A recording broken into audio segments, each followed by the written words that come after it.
Hey Tommy, did you hear about the cheese factory in I France? I did not. It exploded. There was nothing left but debris. uh,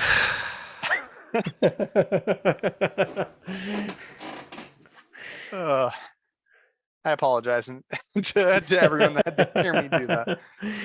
Uh, Apologize for nothing. yeah, I regret nothing.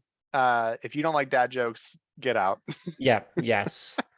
You are at the wrong podcast. Uh, It's quickly becoming a tradition at this point. 2 episodes in. I mean, that's, any podcast that just begins with, I don't know, somebody saying, like, welcome to Molding Masculinity every single week is a terrible podcast and you should turn it Yeah, off. exactly. It's bad, and you should feel bad for doing it. And we're too cheap to have intro music. That's for rich people. Yeah. So if you want us to have intro music, there's a Patreon, but we'll get to that at the end. Uh, So all so yeah, today we're talking about something that's not funny, which is shaken baby syndrome and emotional capacity. I have a personal story. Didn't have a baby with shaken baby syndrome, fortunately. Uh, but I do have sort of something in this sphere from my experience that I'll share, and we'll just be talking about that and how it relates to emotional capacity. So let's get into it. Tommy, what is shaken baby syndrome? Yeah, so as a certified baby doctor, I'm not a doctor of any kind, but in a general kind of a sense, it is as babies are very small, very fragile, and young and developing, and their brains are in the processes of developing. They're more susceptible to a number of types of brain injuries. Some of those are I can't remember the name for this, but it's when the brain disconnects from the brain stem. This is um, a brain injury that can happen in adults, but it is much more common. It's much more uh, possible to have happen in babies because they don't have as much musculature around their neck in that area. They have floppy heads, as we all know with babies, and so when you shake them and the head flops, there's a risk of that. Also, risks of brain hemorrhaging as the brain impacts the insides of the skull and does things that in adults might be a NFL head injury, a concussion, or something like that. For a baby with a developing brain, that can be fatal. It can cause brain bleeds, and babies being with very little blood. Yeah, it's all bad. It's all bad. They are much more fragile, and we need to be more careful with them. So, in a nutshell, from somebody who is not a doctor, that is shaken baby syndrome. It's a situation where a baby has been shaken and then it dies within 24 to 48 hours due to a brain injury from that case of having been shaken. Yep. So shaken baby syndrome most often occurs from uh, a parent who gets into a extremely heightened emotional state, often anger, um, and in a loses control and uh, shakes the baby in frustration or whatever emotional state that they're in, and so a lot of ultimately a lot of the cases of this come down to um, a lack of emotional capacity to handle infant behavior, which stems from a lot of things. Emotional capacity is a big, complicated thing. Um, it's related to there's individual biological things, there's underlying mental conditions, there's just a degree of mental preparedness, like how much were you expecting babies to cry versus how much does your baby actually cry, and uh, a number of other things. And we'll get into emotional capacity here in a second. But ultimately, I think, talking about this, a um, shaken baby syndrome generally has to do with a a failure of the parent to be able to emotionally handle a very poignant moment of heightened stress, which I think pretty much inevitably occurs with any kid, especially when they're very, very young. Um, and so this happened to me. Um, it was um, a big inflection point in my self-assessment of mental health as well. Um, for context, things that I understand now that I definitely didn't even back then. Um, I have adult ADHD. I'm medicated for that now, but at the time I did not know, and I was not medicated. And a big problem with ADHD is emotional regulation. That's not an excuse. I didn't, you know, do anything bad particularly. Um, it's more just setting the sort of framework in the background here. And so just there's some underlying mental issues there, and just for my first kid, I was not coming at it from a well-informed, leftist, thoughtful perspective. At the time, I was still, you know, coming, still religious, still semi-conservative, libertarian-ish, as a kind of a mess, politically speaking. But I was in this space of just, kind of approaching that parenting from like the way that parenting is often talked about in more conservative circles, of just like, oh, it's natural, you figure it out, don't worry about it, you just kind of, you're never ready, you just kind of jump in, you do it, and it gets done and you're good at the end of the day. That is terrible advice, as I have come to learn. uh, but at the time, that's where I was at. um, it's inevitable that with an infant, and quite frankly for the first few years of a kid's life, um, they don't have a clear model of the world. The best way I've ever heard this put was by the author John Green, who said, I'm paraphrasing here, but said something to the effect of, babies have two moods. They have, I am ecstatically happy, and things could be better. And when things could be better, they cry.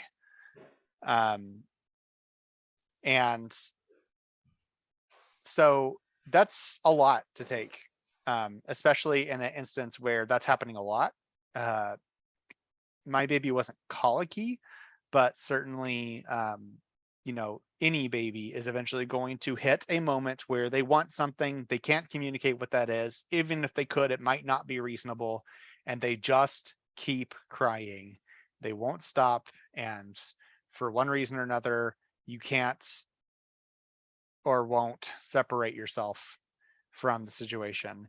And it's a big um, moment in parenting that everyone faces to some degree. And if you aren't prepared for it, and I certainly was not, you can make a big mistake. I almost did. And that's kind of where my story is. I had that moment. I remember exactly where it was sitting, exactly where it was, and it just wouldn't stop. And I just kept getting more and more and more heightened. I had no tools for recognizing that in myself at the time, and no ability to understand good ways of coping with that. And I almost did. I felt the urge to just like snap him out of it, just shake it and hope that he snaps out of it type thing. And I almost did. And then I realized what I was about to do and had a panic moment. And I very quickly got my wife, had her take the baby, and just went in a different room and calmed down. And I came out and said, I need to go see someone about this problem that I have, this anger problem that I'm having right now. I can't keep doing this. This is dangerous. And that was a Kickstarter for me getting on a mental health journey that led me eventually, years and years and years down the line, to I initially got diagnosed with a depression, and tried various medicines that never quite hit the spot for me, and kind of went on it on and off and on and off various medications, eventually arriving, a friend of mine pointed out or my child, actually, my oldest child, the one that I was, had almost had this horrible mistake with, um, grew up and started going to school. He got diagnosed with ADHD, and in listening to topics about that, I realized, oh wait, I might have this too. And sure enough, and the medicines for that worked a lot better for me. So here I am, much better medicated for the mental issues and the deficiencies that my brain was born with, as well as just having a better perspective about mental health in general. But I say all that to say, um, it's not the this is not a problem only for bad parents who can't handle babies. It is uh, it is a problem for everyone, and people are varying degrees of equipped for it. And it's a mistake that anyone can make. It's really difficult to imagine, and nothing will to imagine how difficult that is, to have this thing that you're responsible for and no one else is going to do it, and there's no one else there to help, and you have to do the thing, and it just keeps making this sound that is deeply, deeply unpleasant, and it won't stop no matter what. And um, it, it's a mistake that anyone can make. Not that's not to say that it's acceptable or okay. It's to say specifically that, like, if you think that you're going to sit there and you're going to be above this and you don't have to worry about it, this is only a mistake that people who have anger problems or underlying mental conditions make or whatever. It's not true. It is a moment of failure, and it is very, very easy. You do not have to be very strong. You do not have to shake them for minutes on end. You do not have to have a huge, it just has to be a brief moment where you just don't think straight, and because you have slept for 2 hours over the past 48, and you do something that you will regret for the rest of your life. And it almost happened to me, and that moment has haunted my brain for the rest of my life, but it fortunately did not result in my son's injury or death. um, so um, I just wanted to share that because I want people to understand that, like, it's not, we're not sitting here. I at least, I'm not sitting here talking about it from the perspective of, you know, uh, you know, hand waving away the unreal underlying difficulty of handling a crying baby for days on end with very little sleep. It was very real to me. Yeah, no, no. Your experience is very valid, and I think that's why the a recommendation from healthcare providers, from my healthcare provider, that I think is very important is that in the case that you have in any way um, shaken your baby on accident or in this type of a situation of weakness or emotional deregulation or any situation, you need to go to a hospital immediately. Take the baby to a hospital immediately. It is very critical. Even if, oh, well, everything seems fine, he seems fine. The nature of brain injuries is you need to go to a hospital immediately. And that is just an important thing to keep in mind because of exactly that framework of this. This is not something that is it's not something we talked about in our last podcast that I think is important to bring over into this podcast is that the framework of good people versus bad people, this dichotomous view of the world as good and bad, isn't particularly helpful. And this is a situation where it shows that where this becomes very particularly unhelpful because I think a lot of people often, specifically, I'll say, in from my experience, coming from like conservative parental spaces, there's a viewpoint put on this and many, many other parenting things that it's like, well, no, you're just endowed by God the ability to parent children, and if you make a mistake like this, well, then that's just a sign that you are really bad. You are an evil person, and therefore you have failed, and that failure is complete and ending.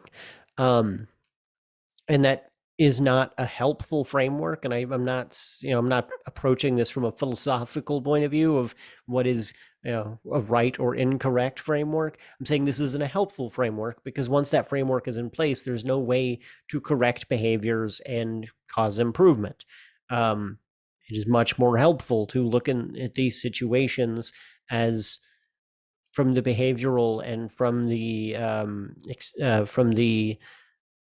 yeah, I don't really know how to say it other than the point of view of reality, which is to say You're a that moral pragmatist. yeah, yeah, exactly what That's we said. a legit philosophical position, as at least from my understanding. Not a philosophy major, but Yeah, and this is the situation where you have been going for weeks on end for 2 hours of sleep at a time, and something is pushing you to limits that you have never seen before. And inside of a framework of masculinity, many of us have only been taught how to handle that type of frustration with aggression.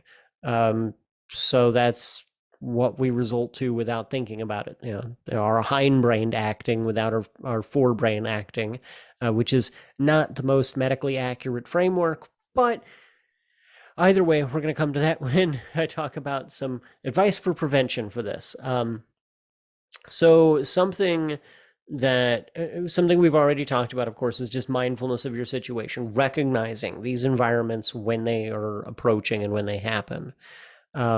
Something that was recommended to me in classes and parenting classes that I agree with is, and that you kind of reflected in your story, is that when you feel this approaching, when you've practiced that mindfulness to say, oh, I am reaching a breaking point where I might do something I wouldn't choose to do, you need to remove yourself from the situation. And this is true outside of parenting. This is a fundamental of of handling our emotions, is recognizing when, oh, I'm about to not be able to handle the situation, I need to remove myself from the situation.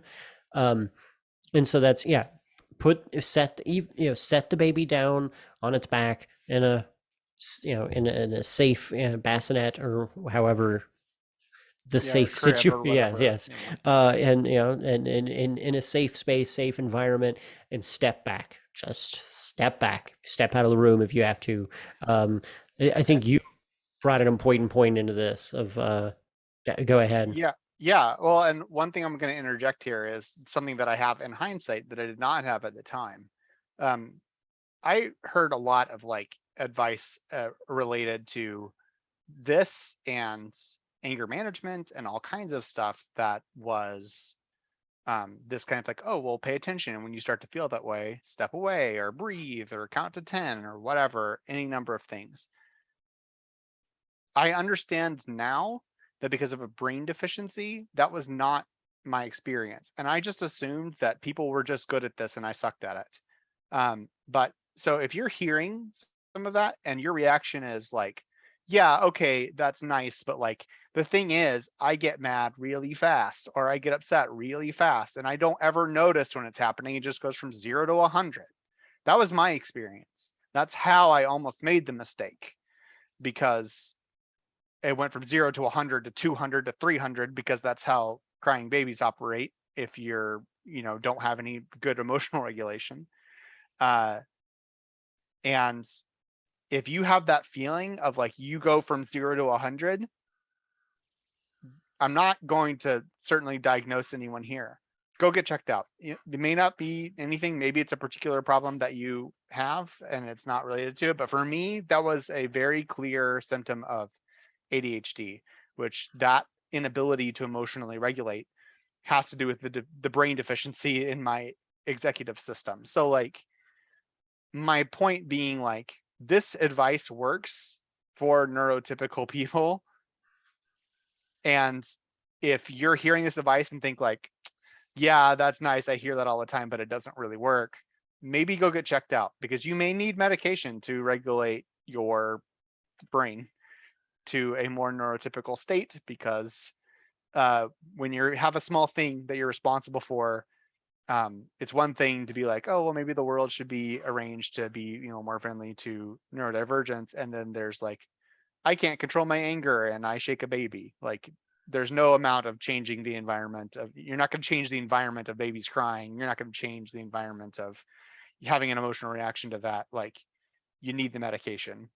Um, so I just wanted to interject to say, like, if you're having that reaction to this advice, because I did when I heard it, there's a very real chance that you may have an underlying neurodivergence that you might want to get checked out for, because this advice does work. And I have noted it because as I started taking good ADHD medication, I started noticing an experience I'd never had before, which is I started going like, okay, this thing might happen and I might get upset about it.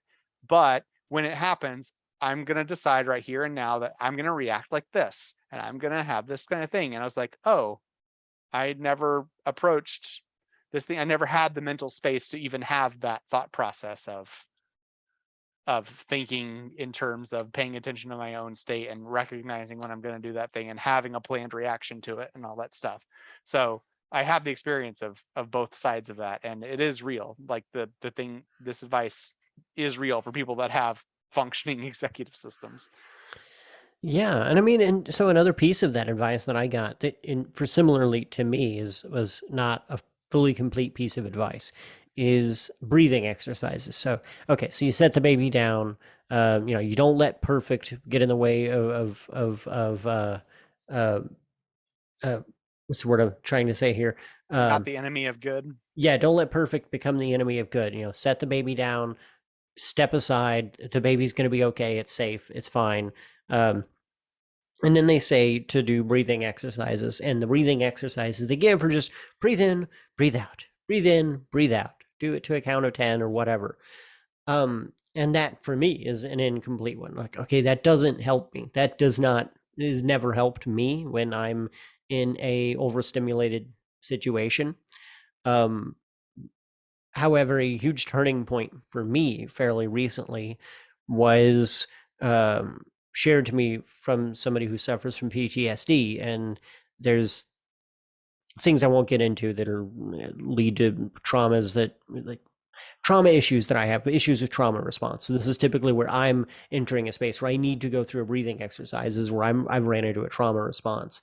And so they were explaining that they had been taught to breathe in differential numbers. So like what I'm trying to say is they would breathe in like let's say twice and then breathe out 3 times. So in twice, out 3 times, and do that repeatedly. And the important thing there being that difference in how many times you're breathing in versus how many times you're breathing out, and that difference in those cause them to step back from their brain going into a full trauma response mode where they're just operating off of that hindbrain and not thinking about their actions. They're not processing anything. It's just, input, output. It gave them that mind space to step back. And I found that it works for me in much the same way. Um, and when they told me that, and I knew this before I took these parenting classes, and so when they're describing this in the parenting class, I'm like, this added little bit of information seems like it would make so much more sense. But also, they're teaching this class for neurotypical people. This is a piece of information for people who have significant past trauma. And also, though, this is a situation that again is much more critical for people with issues with emotional regulation, which include ADHD and also include people with past trauma. And once you reach that certain, this crying baby is telling you that you are in an emergency situation, and finally your brain decides to wake up and say, "This is an emergency situation. We're gonna activate PTSD mode, and every input becomes an output." And yeah, it's Yeah.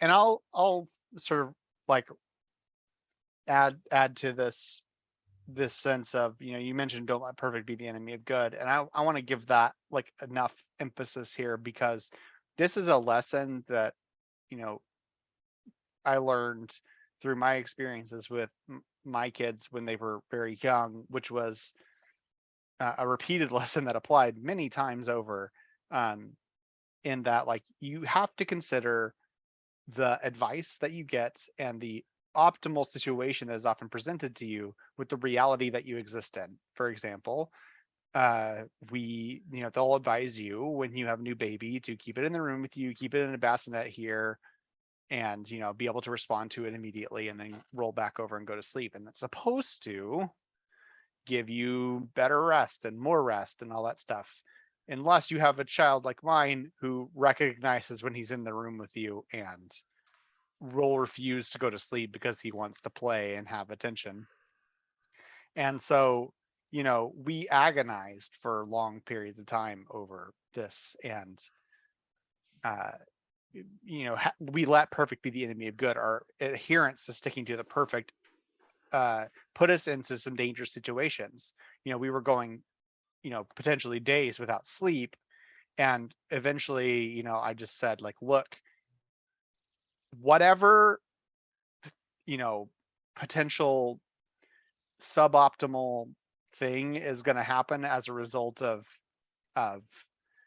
not exactly following the perfect advice that you get is going to be way better than whatever's going to happen when we haven't slept for 3 days and are acting on brains that haven't slept for 3 days. Whatever's going to happen to him in that is way worse. So, like, let's take the suboptimal route and see if we can get some rest. And we did, and it was way better. It actually ended up being way, way better.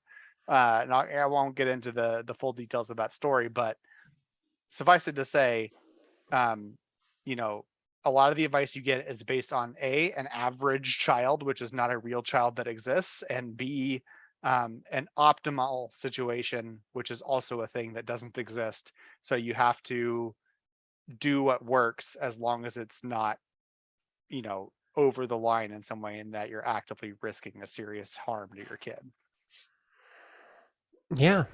Um, so yeah, I mean that's. I feel like that is such a element of this that I have to tell myself a lot, right? Because like, and that's such an element of like the new parent stage versus the. It's such a dynamic that exists between new parents and people who have been parents multiple times, right? The new parent is like, I want to do everything perfect. I want to make sure I'm following all the pediatrician recommendations. I'm reading books. I'm doing all the things. Parent on their sixth kid is like yeeting them into a bassinet and saying like, you know what, it's gonna be fine, buddy. Please don't eat your child into a bassinet. That is not a good a good idea. I don't care if it's your eighth child. Please Tommy don't is do that. Tommy is very alliterative and not to be taken seriously most of the time. uh, but But yeah, no, I completely agree. That is very common, and I think uh, it, I don't expect that you'll be free of that anxiety, but hopefully you can hear my voice in the back of your head being like, it's okay to flex a little bit. Don't hold yourself to an impossible standard. It's better for you to get sleep and than try to hold to perfection and do insane things in some sort of delirious half awake state. Um, Having a parent that's present and thoughtful is so much better than anything else. Um, that yeah.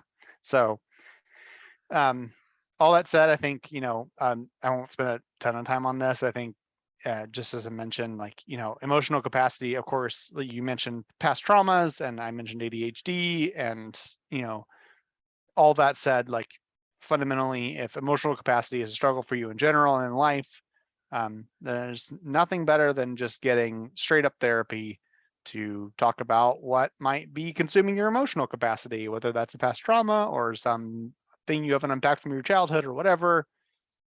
You know, if and I recognize, trust me, as we said in episode 1, this is a leftist podcast, and access to mental health is not universal, which is a crime against humanity. But if you have access to it, please utilize it. It is so helpful for a lot of these things related to emotional capacity and whatnot. I recognize that doesn't apply to everyone. And if you are not have access to that, that does not make you worse or a bad parent or whatever. Um, but it will improve your life if you have access to it. So if you can, get therapy. If you can't, it's okay. Do your best. Yeah, and I mean, and be aware of the fact that even if you think you're completely like on the up and up in the level and good, parenting is something that will bring up things in you that you didn't know were in there, like, Mhm. issues that you didn't know you had went through, things from your own childhood you had forgotten about. I am like, as I've been just in the entering this proto pre-parent phase, running into things, it's like, man, I had not processed that from when I was a kid. I need to process that now. Yeah, and I mean, I am of the field of argument, and I obviously I agree. Like, not our inadequate access to mental health is a crime against humanity. It is part of this in my is that I think everyone needs therapy. Literally, everyone needs therapy in the same way that everybody needs physical health care. Like, Yeah. physical health problems aren't something that only a small subset of humans get. No, everybody has a physical health problem at some point during their life. Everybody needs to go to yearly annual physicals, ideally. Um, Everybody needs to go to therapy at least yearly, ideally. Um, and yeah, parenting is going to bring this stuff up in you. So I think that kind of wraps up everything we have on this. Any last additions you want to make to the topic? No, just give yourself permission to be imperfect because we all are. And parenting is informed by science, and that's important, but it is not a science, it is an art. And your child is a unique combination of factors that has never been before seen in the history of the world. And you should give yourself permission to wing it a little bit when you need to, because you will need to. 100%. Well, thank you all for. Well, before I get into the goodbyes, I got to remember we actually have. We exist places on the internet. So Yeah. yeah. Where all can everyone find us? Eventually, I'll remember this, and I won't have to keep asking you. Yeah, that's fine. You can find us on Facebook. We have facebook.com/raisinleft. You can find us on YouTube at youtube.com/raisinleft. If you're watching on YouTube, make sure to hit the like button on this video and hit the subscribe button to our channel and click the notification bell so that you don't miss an episode of Raisin Left. If you really like what we do here and you want to support us and make sure that we can continue to do it and can improve the podcast with um, new and exciting things, you can support us on Patreon at patreon.com/raisinleft.